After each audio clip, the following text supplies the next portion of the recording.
بسم اللہ الرحمن الرحیم۔ آج جس موضوع پر ہم پڑھیں گے یہ ہے کہ مسلمان کی گھریلو زندگی کس طرح ہونی چاہیے۔ مسلمان کی گھریلو سمجھ آتے ہیں؟ کون سا؟ گھر والی۔ صحیح ہے۔ تو اس میں سب سے پہلے جو ہم چیز دیکھیں گے وہ کیا ہے کہ آپ صلی اللہ علیہ وسلم کی گھریلو زندگی کیسے تھی۔ سمجھ آئی؟ یعنی آپ صلی اللہ علیہ وسلم جو انہوں نے یہ فرمایا ہے کہ بعثت لأتمم مکارم الاخلاق، کہ میں مکارم اخلاق کی تکمیل کے لیے بھیجا گیا ہوں، مکارم اخلاق کا درس دیا ہے۔ خود گھر سے باہر اور گھر کے اندر ان کا اخلاق کے حسنہ کا جو عملی نمونہ تھا وہ کیسا تھا۔ صحیح ہے نا؟ تو چونکہ ہمارے لیے اسوہ کون ہے؟ حضرت ابوبکر۔ اسوہ کون ہے؟ حضرت محمد صلی اللہ علیہ وسلم۔ تو جو ہمارے لیے اسوہ ہیں، نمونہ ہیں، آئیڈیل ہیں، ان کو ہم اپنے مد نظر رکھ کر اپنی زندگی کو گھر سے باہر اور گھر کے اندر اسوہ حسنہ کے مطابق ڈھال سکیں۔ سمجھ آئی؟ سمجھ آ رہی بیٹا؟ آپ یہاں سے کھڑے ہو جائیں، وہ پیچھے بیٹھ جائیں، یا آپ آگے تشریف لے آئیں۔ آپ آگے تشریف لے آئیں تاکہ ان کو تکلیف نہ ہو۔ کتاب لے کر آئیں اپنے ساتھ، بیگ اٹھا لیں اپنے یہاں سے۔ آپ صلی اللہ علیہ وسلم نے دنیا کو حسن اخلاق کا درس دیا اور خود اخلاق حسنہ کا پیکر مجسم بن کر اندرون خانہ اور بیرون خانہ اس کا عملی نمونہ پیش کیا۔ یعنی ایک تو ہے کہ صرف کہا، عمل نہیں کیا، نہیں، کہا اور اس کو کر کے دکھایا، گھر میں بھی گھر سے حسن خلق کے متعلق پہلے بھی آپ لوگوں نے پڑھا ہے، اس کو دوبارہ ایسے مختصراً ہم بیان کر دیتے ہیں کہ آپ صلی اللہ علیہ وسلم نے فرمایا تھا کہ ان من خیارکم احسنکم اخلاقا، تم میں سے اچھا وہ ہے جس کے اخلاق اچھے ہیں۔ مسلم شریف میں آتا ہے۔ اسی طرح آپ صلی اللہ علیہ وسلم نے فرمایا اکمل المؤمنین ایمانا احسنہم خلقا، ابو داؤد میں، کہ ایمان والوں میں سے زیادہ کامل ایمان والے وہ لوگ ہیں جو اخلاق میں زیادہ اچھے ہیں۔ اخلاق اچھے ہیں تو ایمان اچھا ہے۔ بد اخلاق کبھی بھی مومن نہیں ہو سکتا، مسلمان ہو سکتا ہے مگر ایمان اور اسلام میں فرق بتایا تھا، آپ لوگوں کو یاد ہے؟ اسلام اللہ کو ماننا، ایمان اللہ کی ماننا۔ بولو، اسلام اللہ کو ماننا، ایمان اللہ کی ماننا۔ سمجھ آ گیا؟ بد اخلاق اللہ کی ماننے والا نہیں ہے، اللہ کو ماننے والا ہو سکتا ہے۔ ٹھیک ہے؟ اسی طرح آپ صلی اللہ علیہ وسلم نے فرمایا ان اثقل الشیء یوضع فی میزان المؤمن یوم القیامت حسن الخلق، ترمذی میں، کہ قیامت کے دن مومن کے میزان عمل میں سب سے وزنی اور بھاری جو چیز رکھی جائے گی وہ کیا ہے میرا بچہ؟ اخلاق، حسن الخلق، اچھے اخلاق۔ اسی طرح آپ صلی اللہ علیہ وسلم نے فرمایا ان من احبکم الی احسنکم اخلاقا، سب سے زیادہ مجھے محبوب کون ہے؟ جس کے اخلاق اچھے ہوں۔ سمجھ آئی؟ آپ کے اخلاق اچھے ہیں تو آپ صلی اللہ علیہ وسلم فرماتے ہیں کہ آپ مجھے محبوب ہیں، آپ مجھے۔ اسی طرح حضرت معاذ بن جبل رضی اللہ تعالیٰ عنہ کو جب آپ صلی اللہ علیہ وسلم یمن کا گورنر بنا کر بھیج رہے تھے، کہاں بھیج رہے تھے؟ یمن کا گورنر۔ صحیح؟ تو آپ صلی اللہ علیہ وسلم نے ان کو ایک عجیب بات فرمائی، فرمایا یا معاذ احسن خلق للناس، اپنے اخلاق کو لوگوں کے لیے بہتر بنا دے۔ سمجھ آ رہی ہے؟ مسند امام مالک رحمہ اللہ تعالیٰ میں یہ حدیث ہے۔ تو میرے بچہ، جس ہادی برحق اللہ کی جانب سے ہدایت دینے والے کون ہیں؟ ہادیوں و منیرا، ہادی کون ہے؟ حضرت محمد صلی اللہ علیہ وسلم. اور ہدایت کا معنی میں نے کیا عرض کیا؟ پاگل. ہدایت کا معنی کیا عرض کیا؟ کئی راستے ہوں، ان میں سے سیدھا راستہ چننے والا ہادی، اور سیدھے راستے کو ہدایت، اور سیدھے راستے کی مشکلات سے بچاتے ہوئے منزل تک پہنچانے والا، اس کو ہادی کہا جاتا ہے، اس کو ہدایت کہا جاتا ہے. جب ہم اہدنا الصراط المستقیم، یا اللہ ہمیں سیدھا راستہ دکھا، سیدھے راستے پر چلا، سیدھے راستے کی مشکلات سے بچا، سیدھے راستے پر چلتے چلتے منزل تک پہنچنے کی توفیق عطا فرما. اس لیے ہم یہ دعا مستقل پڑھتے ہیں. ورنہ تو کوئی کہہ سکتا ہے نا کہ بھائی آپ اگر مومن ہو کر بھی آپ کہتے ہیں یا اللہ ہمیں ہدایت دے، تو یہ ہدایت نہیں ہے نا. آپ ہر نماز کی ہر رکعت میں ہدایت مانگتے ہیں. تو یہ اشکال تب نہیں ہوگا جب آپ ہدایت کے معنی اچھی طرح جانتے ہوں. ہدایت کا معنی کیا ہے؟ سونا. ہدایت کا معنی کیا ہے؟ ہاں کیا ہے؟ کئی راستوں سے ایک سیدھا راستہ چننا. سیدھا راستہ چننا، سیدھے راستے کی مشکلات سے بچنا، سیدھے راستے پر چلتے چلتے منزل تک پہنچ جانا.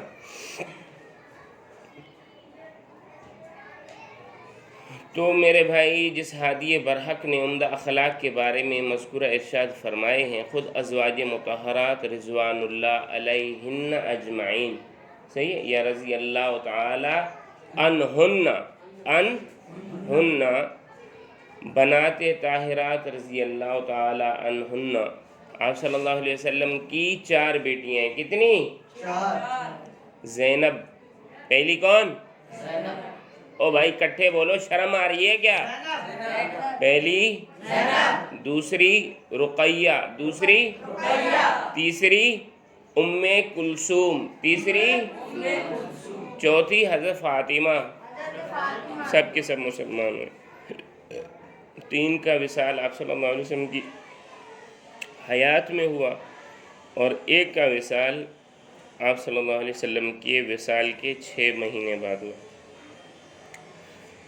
اسی طرح بچوں، خادموں کے ساتھ، یعنی اندرون خانہ بھی اس کا عملی نمونہ آپ صلی اللہ علیہ وسلم نے پیش کیا ہے. جس طرح آپ نے کام فرمایا اسی طرح نمونہ بھی پیش کیا ہے. تو اس سے کیا مقصد ہوا؟ جو کچھ آپ صلی اللہ علیہ وسلم برسر ممبر فرماتے تھے تو نجی اور گھریلو زندگی میں بھی ان حسن اخلاق کا، ان حسن خلق کا مظہر تھے. صحیح ہے نا؟ یعنی ان کے جسم سے وہ چیز ظاہر ہوتی تھی.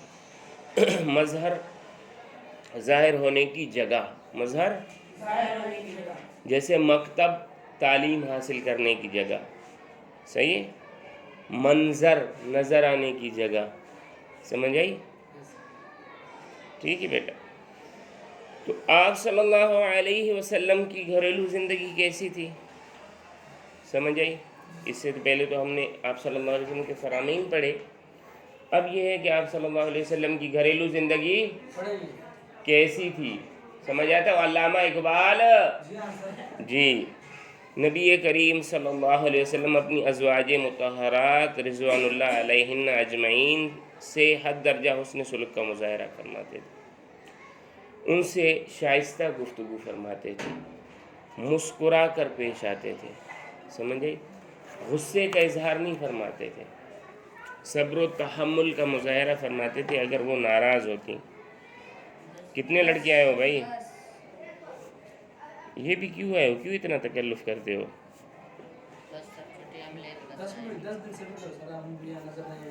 ہے نا؟ چلے اللہ خیر فرمائے. برہمی کا اظہار نہ فرماتے تھے، صبر و تحمل کا مظاہرہ کرتے تھے، اور ان کو سادگی کی تلقین عطا کرتے تھے. کیا؟ سادہ رہو، سادہ. مختلف امور میں ان سے مشورہ بھی کرتے تھے، اپنا رازدار بھی بناتے تھے، گھر کے کاموں میں ان کا ہاتھ بٹاتے تھے، اپنے کام زیادہ تر خود کرتے تھے، اپنے کپڑوں کو خود پیوند لگاتے، بکریاں چراتے، ان کا دودھ دو لیا کرتے تھے، بازار سے سودا سلف خود لاتے، آٹا پسوا دیتے، اپنا جوتا سی لیتے۔ دیکھیں یہ کون شخص ہے؟ حضرت محمد صلی اللہ علیہ وسلم۔ اگر ہم آپ صلی اللہ علیہ وسلم کا دینی یعنی منصب ہٹا بھی دیں نا ایک وقت کے لیے، تو دنیاوی حساب سے آپ صلی اللہ علیہ وسلم کون تھے؟ آپ صلی اللہ علیہ وسلم وہ ہیں کہ پورا کا پورا عرب آپ کے ماتحت ہے، ایک بہت بڑے بادشاہ۔ اس وقت کا جو عرب کا بادشاہ یہ کچھ بھی نہیں ہے، عرب کنٹریز جتنے ہیں یہ سب کے سب آپ کے ماتحت۔ سمجھ آ رہی ہے نا؟ پورا عرب آپ کے یمن، نجد، ریاض، طائف، مدینہ، مکہ، سب کا سب آپ کے ماتحت، حبشہ، سمجھ آ رہی ہے، اردن، سمجھ آ رہی ہے، یہ سب کے سب آپ صلی اللہ علیہ وسلم کے ماتحت۔ وہ شریف النفس آدمی فی الحال سبق پڑھ لیتے ہیں، بعد میں اردن کو دیکھ لیں گے۔ یہ سب کا سب آپ کے زیر نگیں، مگر آپ صلی اللہ علیہ وسلم کی ذاتی زندگی کیسے کہ آپ کے گھر میں اکثر فاقہ ہوتا تھا، سمجھ آ رہی؟ کھانا نہیں ہوتا تھا، بھوک پر گزارا، کئی روز چولہا نہیں جلتا تھا، سادہ غذا تناول فرماتے تھے، کھاتے تھے، بہت ہی سادہ لباس زیب تن فرماتے تھے، جس میں اکثر کئی پیوند بھی لگے ہوتے تھے۔ آپ صلی اللہ علیہ وسلم نے پرانا لباس پہنا ہے، میلا نہیں پہنا۔ یہاں یہ ایک بات میں آپ کو بتا دوں، پرانا پہنا ہے، میلا عموماً موٹا لباس پہنتے تھے۔ موٹا لباس جو ہوتا ہے اس سے جسم میں پسینہ رہتا ہے تو گرمی کا زیادہ اثر نہیں ہوتا، دھوپ ڈائریکٹ اثر نہیں کرتی، سفید لباس پہنتے تھے۔ آپ صلی اللہ علیہ وسلم کا بستر، بچھونا، تکیہ چمڑے کا ہوتا تھا، چمڑا ٹھنڈا رہتا ہے، پسینہ اس پر لگے وہ اس کو فوراً جذب نہیں کرتا، اور کوئی بھی بستر ہے وہ آپ کو گرمی دیتا ہے۔ چمڑے میں یہ خصوصیت نہیں ہے، چمڑا آپ کو ٹھنڈا رکھتا ہے، آپ کے جسم کے درجہ حرارت کو ویسا ہی رکھتا ہے۔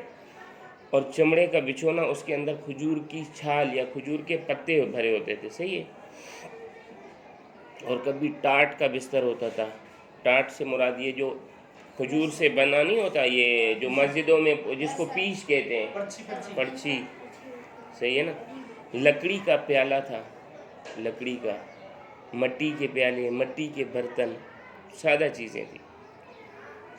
مسجد نبوی سے متصل آپ صلی اللہ علیہ وسلم کی ازواج مطہرات اور آپ صلی اللہ علیہ وسلم کی بیٹی ایک ہی گھر میں رہتے تھے، وہ سب یعنی چار دیواری ایک تھی، گھر کے اندر چھوٹے چھوٹے کمرے تھے، چھوٹے چھوٹے، سمجھے، ہاں، جس میں آپ صلی اللہ علیہ وسلم بھی ان کے ساتھ آرام فرماتے تھے۔ ازواج مطہرات رضی اللہ عنہن کو بھی وقت دیتے تھے، عبادت بھی فرماتے تھے۔ کمرہ اس قدر چھوٹا تھا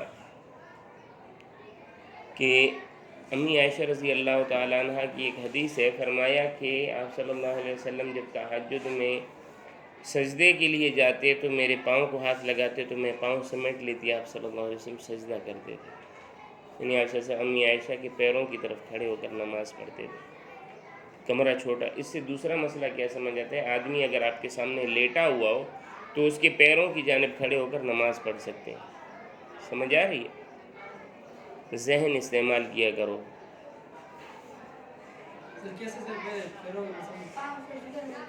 بھائی لیٹا ہوا ہے نا آدمی، لیٹا ہوا ہے، لیٹتے کس طرح ہے کہ چہرہ کعبۃ اللہ کی طرف ہوتا ہے، پاؤں دوسری طرف۔ آدمی جب نماز پڑھتا ہے، مثلاً یہ آدمی لیٹا ہوا ہے نا، یہ لیٹا ہوا ہے، آدمی ادھر کھڑا ہو کر نماز پڑھ رہا ہے، جب سجدہ کر رہے ہو تو ہاتھ لگا دیا ان کے پاؤں پر، انہوں نے پاؤں سمیٹ لیے، سجدہ کیا، پھر کھڑے ہو گئے، پھر پاؤں انہوں نے سیدھے کر لی۔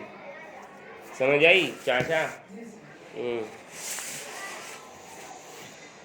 مذاق نہیں استاد۔ ایک مرتبہ حضرت عمر فاروق رضی اللہ تعالیٰ عنہ آپ صلی اللہ علیہ وسلم سے ملنے کے لیے تشریف لے گئے تو آپ صلی اللہ علیہ وسلم نے تہبند باندھا ہوا تھا۔ کیا باندھا ہوا تھا؟ تہبند سمجھ آتے ہیں نا، لنگی، لاک، صحیح ہے نا۔ اور ایک طرف کھردری چارپائی تھی جس پر لیٹے ہوئے، کھردری چمڑے کی، یہ جو جانوروں کی کھالوں سے بنی ہوئی ہوتی ہے نا، جانوروں کے بالوں سے، سوری، آپ اس پر بالوں کی بنی ہوئی چارپائی پر آپ لیٹیں، کبھی لیٹا ہے کوئی، کسی نے دیکھی ہے؟ وہ کتنی لگتی ہے جسم کو، سمجھیں، اس پر آپ صلی اللہ علیہ وسلم لیٹے ہوئے تھے اور جسم اطہر پر نشان پڑ گئے تھے، اور ایک کونے میں تھوڑے سے جو پڑے ہوئے تھے، گھر میں ایک کھونٹی لگی ہوئی تھی، اس پر مشکیزہ لٹک رہا تھا، تو یہ دیکھ رہا تھا عمر رضی اللہ تعالیٰ عنہ، مشکیزہ جانور کی کھال، بکری وغیرہ کی جس کو کھلی کہتے ہیں، اس کے اندر پانی رکھا جاتا ہے۔ یہ جو پانی ہم لوگ بوتلوں وغیرہ میں پیتے ہیں یہ انتہائی نقصان دہ ہے۔ جی ہاں، پانی جتنا باسی ہوگا اتنا بہتر ہے، صحیح ہے؟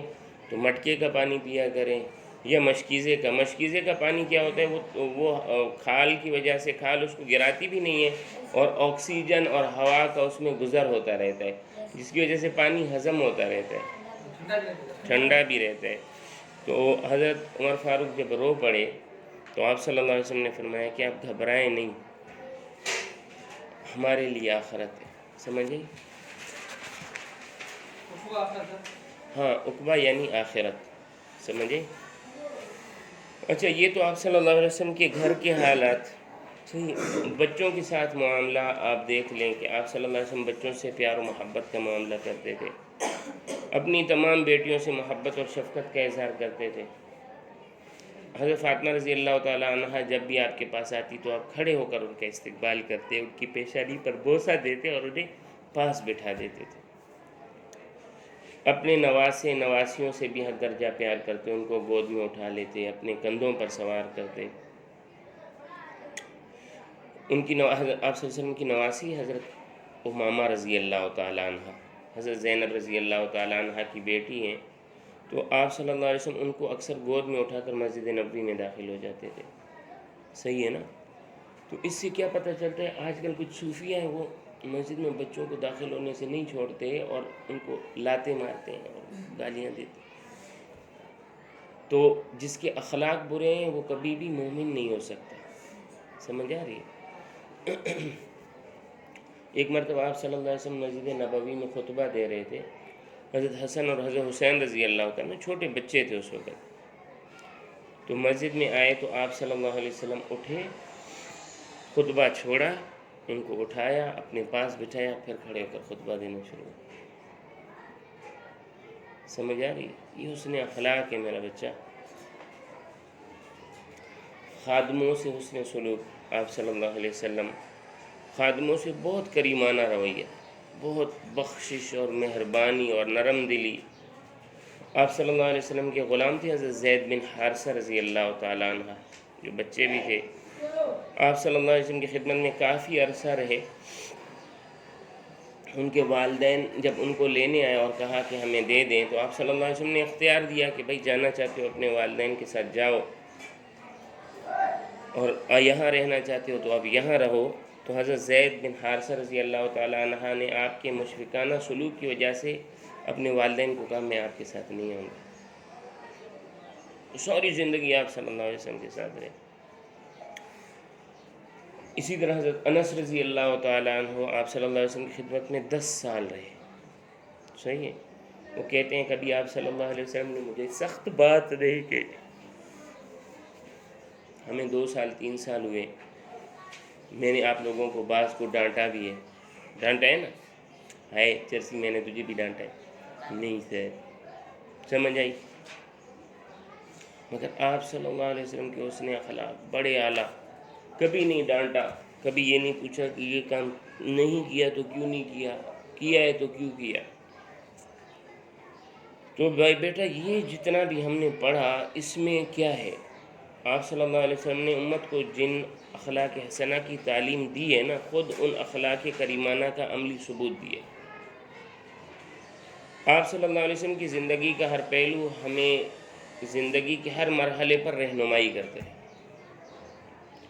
جہاں آپ صلی اللہ علیہ وسلم نے عملی طور پر ایک مبلغ، ایک رہنما، ایک استاد، ایک حکمران، ایک مجاہد، ایک صوفی، ایک دوست، ایک شوہر، ایک بھائی، ایک والد بن کر ہماری ہدایت کا سامان دیا ہے نا، وہیں آپ نے ہمیں اپنے کردار و عمل کے ذریعے مثالی گھریلو زندگی کا بھی طریقہ سکھایا ہے کہ ایسا گھر ہونا چاہیے، مسلمان کا گھر جو یہ دعویٰ کرے کہ میں محمد صلی اللہ علیہ وسلم کا امتی ہوں نا، اس کا گھر ایسا ہونا چاہیے، سمجھ آئی؟